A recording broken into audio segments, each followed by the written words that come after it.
العظيم ما أقول إلا كلمة واحدة بس، حسبي الله ونعم الوكيل، والله ينكد عليكم فرحتكم مثل ما نكدتوا علي.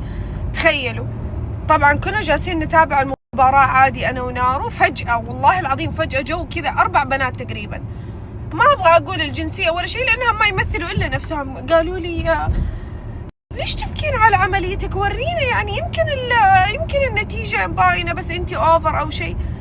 قسما بالله يعني ما أمداني أسوي شيء، قاموا يتكلموا ويضحكوا.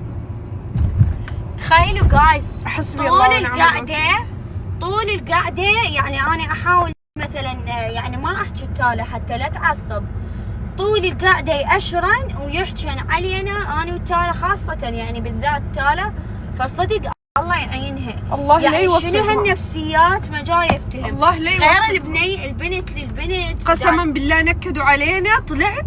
طلعت يعني مو طبيعي. طلعت حتى ما كملنا المباراة وما ندري مين فاز، ما ندري مين خسر. الله ينكد عليكم يا رب. يعني أنا بس بفهم، أنا سويت العملية عشان تعليقات الناس، حتى بعد ما سويتها لسه ألاقي نفس هذه التعليقات. المشكلة كل واحدة فيهم فيها عيب من ساسها لراسها، بس أنا ما أبغى أتكلم.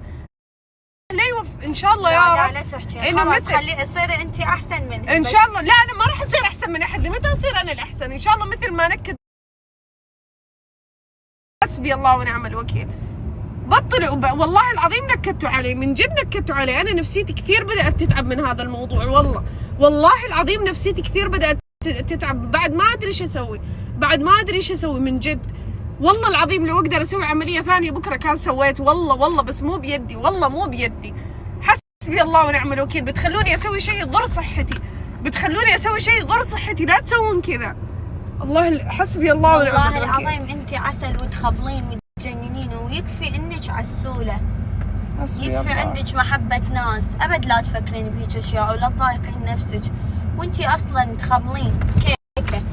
يكفي إنه روحك حلوة، يكفي إنه عندك متابعين. والله من الصدمة أنا أطالعهم كذا ما أعرف شارود، قسما بالله حتى ماني قادرة أسوق أرجف. والله جايز أنا ما قصرت بيهم، يعني لو متالة تمسكني وتاخذني كان صارت مشكلة كلش كبيرة اليوم صراحة.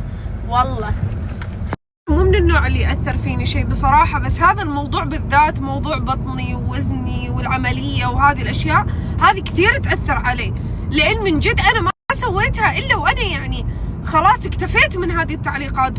وهذا أول مرة أشوف يعني مو تعليق، يعني هذا كلام ينقال لي بوجهي 4 بنات. والمشكلة عارفين إني أنا مشهورة، ما أقدر أرد، لأني لو رديت يعني ما راح يكون شيء لصالحي، وأنا أصلا مو من طبعي أرد بهذا الشكل. بس خلاص يعني إيش استفدت الحين؟ نكدتوا علي الحين أنا راجعة البيت، نكدتوا على بنت يعني الناس. أنا من النوع والله العظيم خلاص ما أهتم نهائيا، بس أنا صدق ضجت، يعني أنا وما أهتم ودوم أطق إذن الطرشة وضجت. والله ما أدري بكرة لازم نشوف حل. ما أدري، ما بعد ما مستحيل 4 أشهر. الحين غير تتخبلين والله. حسبي الله ونعم الوكيل. والله حتى مالي خلق أصور يا أخي، والله العظيم ما أدري إيش تريدون مني يا أخي. والله أنا أكثر إنسانة صدق أزعل عليها من وراء الكومنتات، وبالحقيقة يعني أنا والله ما أحب أكون بمنظر الخطية المسكين. لا مو خطية ومسكين، بس أنت صدق خطية ومسكين، لأنه تسكتين عن أشياء المفروض ما تسكتين. والله المفروض ما أسكت عليها من جد. والله بعد ها هي والله العظيم قولوا عني من المشاكل، قولوا اللي تقولوا. أنا من اليوم ورايح أي أحد يتعرض لي أنا ما عاد أسكت عمي، ولا علي بالسمعة اللي تطلع عني. ها هي غير دمرت نفسيتي. بعد بقي شوي وأروح أراجع دكتور من وراكم. والله العظيم ما ينفع كذا. أنا بعد كذا اللي بقلبي بيصير على لساني وخلاص. والله العظيم كلش متضايقة، يا أخي كثير اتضايقت. غير راجعين البيت الحين حتى ما كملنا المباراة. نارو والله آسفة إني عندي صار هالشيء، بس ثاني يعني الحمد لله تلافينا جايز المشاكل حطيناها وطلعنا. كانت حتضربهم بصراحة أنا دمي حار، ما أتحمل كلش، ما أتحمل.